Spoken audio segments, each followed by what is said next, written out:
Hi hello ನಮಸ್ಕಾರ ವೀಕ್ಷಕರೇ, ರಾಜೇಶ್ವರಿ ರುಚಿ ಚಾನಲ್ಗೆ ಸ್ವಾಗತ. ಇವತ್ತು ನಾವು ಹೆಲ್ದಿ ಆ್ಯಂಡ್ ಟೇಸ್ಟಿ ರೆಸಿಪಿಯಾದಂತಹ ಮೆಂತೆ ಪಲಾವನ್ನು ಹೇಗೆ ಮಾಡೋದಂತ ನೋಡೋಣ ಬನ್ನಿ ವೀಕ್ಷಕರೇ. ಹಾಗಾದರೆ ನೋಡುವ ಪೂರ್ವದಲ್ಲಿ ಯಾರು ನಮ್ಮ ಚಾನಲನ್ನು ಸಬ್ಸ್ಕ್ರೈಬ್ ಮಾಡಿಲ್ಲ ಅವರು ದಯವಿಟ್ಟು ನಮ್ಮ ಚಾನಲನ್ನು ಸಬ್ಸ್ಕ್ರೈಬ್ ಮಾಡಿ. ಈಗ ಮೆಂತೆ ಪಲಾವನ್ನು ಹೇಗೆ ಮಾಡೋದಂತ ನೋಡೋಣ ಬನ್ನಿ. ಮೊದಲಿಗೆ ಒಂದು ಮಿಕ್ಸಿ ಜಾರಿಗೆ ಶುಂಠಿ ಬೆಳ್ಳುಳ್ಳಿ, ಒಂದು 4 ಹಸಿಮೆಣಸಿನಕಾಯಿ, ಸ್ವಲ್ಪ ಪುದೀನ ಸೊಪ್ಪು, ಸ್ವಲ್ಪ ಕೊತ್ತಂಬರಿ ಸೊಪ್ಪು,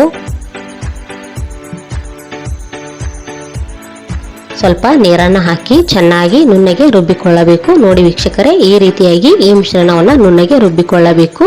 ಈಗ ಗ್ಯಾಸ್ ಆನ್ ಮಾಡಿ ಒಂದು ಕುಕ್ಕರ್ಗೆ ಒಂದು ದೊಡ್ಡ ಸೌಟ್ ಎಣ್ಣೆ ಕಾದ ನಂತರ ಇದಕ್ಕೆ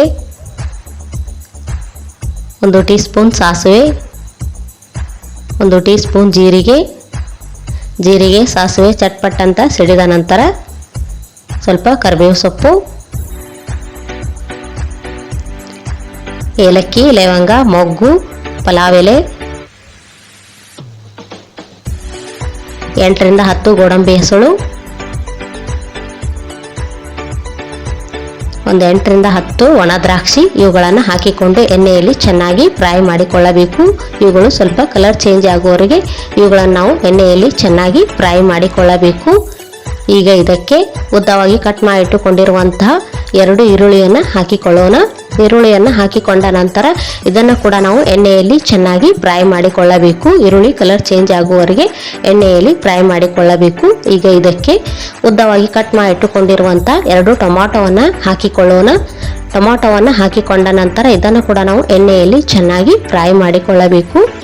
ಟೊಮಾಟೊ ಸ್ವಲ್ಪ ಮೆತ್ತಗಾಗುವವರೆಗೆ ಎಣ್ಣೆಯಲ್ಲಿ ಫ್ರೈ ಮಾಡಿಕೊಳ್ಳಬೇಕು. ಈಗ ಇದಕ್ಕೆ 1 ಬೌಲ್ ಹಸಿ ಬಟಾಣಿ ಕಾಳುಗಳನ್ನು ಹಾಕಿಕೊಳ್ಳೋಣ. ಇದನ್ನು ಕೂಡ ನಾವು ಎಣ್ಣೆಯಲ್ಲಿ ಚೆನ್ನಾಗಿ ಮಿಕ್ಸ್ ಮಾಡಿಕೊಳ್ಳಬೇಕು. ಇದು ಮಿಕ್ಸ್ ಆದ ನಂತರ ಇದಕ್ಕೆ 1 ಬೌಲ್ ಚಿಕ್ಕದಾಗಿ ಕಟ್ ಮಾಡಿ ಇಟ್ಟುಕೊಂಡಿರುವಂತಹ ಮೆಂತೆ ಸೊಪ್ಪನ್ನು ಹಾಕಿಕೊಂಡು ಇದನ್ನು ಕೂಡ ನಾವು ಚೆನ್ನಾಗಿ ಮಿಕ್ಸ್ ಮಾಡಿಕೊಳ್ಳಬೇಕು. ಇದು ಕೂಡ ಚೆನ್ನಾಗಿ ಎಣ್ಣೆಯಲ್ಲಿ ಮಿಕ್ಸ್ ಆಗುವವರೆಗೆ ಇದನ್ನು 1 ನಿಮಿಷಗಳ ಕಾಲ ನಾವು ಚೆನ್ನಾಗಿ ಮಿಕ್ಸ್ ಮಾಡಿಕೊಳ್ಳಬೇಕು. ಈಗ ಇದಕ್ಕೆ ನುಣ್ಣಗೆ ರುಬ್ಬಿಕೊಂಡಿರುವಂತಹ ಮಿಶ್ರಣವನ್ನು ಸೇರಿಸಿಕೊಳ್ಳೋಣ. ಈ ಮಿಶ್ರಣವನ್ನು ಸೇರಿಸಿಕೊಂಡ ನಂತರ ಮತ್ತೆ ನಾವು ಇದನ್ನು ಚೆನ್ನಾಗಿ ಮಿಕ್ಸ್ ಮಾಡಿಕೊಳ್ಳಬೇಕು. ಇದು ಕೂಡ ಚೆನ್ನಾಗಿ ಮಿಕ್ಸ್ ಆಗುವವರೆಗೆ 1 ನಿಮಿಷಗಳ ಕಾಲ ಇದನ್ನು ನಾವು ಮಿಕ್ಸ್ ಮಾಡಿಕೊಳ್ಳಬೇಕು. ಈಗ ಇದಕ್ಕೆ 2 tea spoon garam masala, 2 tea spoon ಧನಿಯಾ ಪೌಡರ್ ಮತ್ತು ರುಚಿಗೆ ತಕ್ಕಷ್ಟು ಉಪ್ಪನ್ನು ಸೇರಿಸಿಕೊಳ್ಳೋಣ. ಈ ಎಲ್ಲ ಮಸಾಲೆ ಪದಾರ್ಥಗಳನ್ನು ಸೇರಿಸಿಕೊಂಡ ನಂತರ ಮತ್ತೆ ಚೆನ್ನಾಗಿ ಮಿಕ್ಸ್ ಮಾಡಿಕೊಳ್ಳಬೇಕು.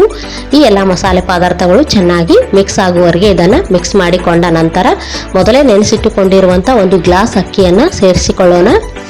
ನೋಡಿ ವೀಕ್ಷಕರೇ, ಮೊದಲೇ 5 ನಿಮಿಷಗಳ ಕಾಲ ನೆನೆಸಿಟ್ಟುಕೊಂಡಿರುವಂಥ ಅಕ್ಕಿಯನ್ನು ಸೇರಿಸಿಕೊಳ್ಳೋಣ.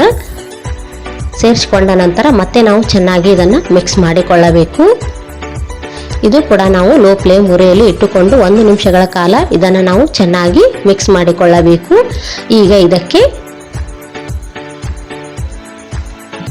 1 ಗ್ಲಾಸ್ ಅಕ್ಕಿಗೆ ಇಲ್ಲಿ ನಾವು 2 ಗ್ಲಾಸ್ ನೀರನ್ನು ಸೇರಿಸಿಕೊಳ್ಳಬೇಕು. ನೋಡಿ ವೀಕ್ಷಕರೇ, ನಾವು 1 ಗ್ಲಾಸ್ ಅಕ್ಕಿಗೆ ಇಲ್ಲಿ 2 ಗ್ಲಾಸ್ ನೀರನ್ನು ಸೇರಿಸಿಕೊಳ್ಳಬೇಕು. ಈ ನೀರನ್ನು ಸೇರಿಸಿಕೊಂಡ ನಂತರ ಮತ್ತೆ ನಾವು ಚೆನ್ನಾಗಿ ಮಿಕ್ಸ್ ಮಾಡಿಕೊಳ್ಳಬೇಕು. ಇದನ್ನು ಕೂಡ ನಾವು ಸ್ವಲ್ಪ ಕುದಿ ಬರುವವರೆಗೆ ಚೆನ್ನಾಗಿ ಮಿಕ್ಸ್ ಮಾಡಿಕೊಳ್ಳಬೇಕು. ನೋಡಿ ವೀಕ್ಷಕರೇ, ಇಲ್ಲಿ ನೀವು ನೋಡಬಹುದು. ಈಗ ಸ್ವಲ್ಪ ಕುದಿ ಬಂದ ನಂತರ ಇದಕ್ಕೆ ಚಿಕ್ಕದಾಗಿ ಕಟ್ ಮಾಡಿ ಇಟ್ಟುಕೊಂಡಿರುವಂತಹ ಕೊತ್ತಂಬರಿ ಸೊಪ್ಪನ್ನು ಹಾಕಿಕೊಂಡು ಮುಚ್ಚಳವನ್ನು ಕ್ಲೋಸ್ ಮಾಡಿ 3 ವಿಸಿಲು ಆಗುವವರೆಗೆ ಕಾಯಬೇಕು. ನೋಡಿ ವೀಕ್ಷಕರೇ, ಈಗ 3 ವಿಸಿಲು ಆಗಿದೆ. ಎಷ್ಟು ಚೆನ್ನಾಗಿ, ಎಷ್ಟು ಸಖತ್ತಾಗಿ, ಎಷ್ಟು ಸೂಪರ್ ಆಗಿ ಮೆಂತೆ ಪಲಾವು ರೆಡಿಯಾಗಿದೆ ಅಂತ ನೀವು ನೋಡಬಹುದು ವೀಕ್ಷಕರೇ. ಇದನ್ನು ಒಂದು ಬೌಲ್ಗೆ ಸರ್ವ್ ಮಾಡಿಕೊಳ್ಳೋಣ. ನೋಡಿ ಎಷ್ಟು ಚೆನ್ನಾಗಿ ರೆಡಿಯಾಗಿದೆ. ನೀವು ಬೆಳಗಿನ ಬ್ರೇಕ್ಫಾಸ್ಟಿಗೆ ಈ ಮೆಂತೆ ಪಲಾವನ್ನು ನಿಮ್ಮ ಮನೆಯಲ್ಲಿ ಒಮ್ಮೆ ಟ್ರೈ ಮಾಡಿ ನೋಡಿ. ಚಿಕ್ಕ ಮಕ್ಕಳಿಂದ ಹಿಡಿದು ದೊಡ್ಡವರು ಇದನ್ನು ಇಷ್ಟಪಟ್ಟು ತಿನ್ನುತ್ತಾರೆ.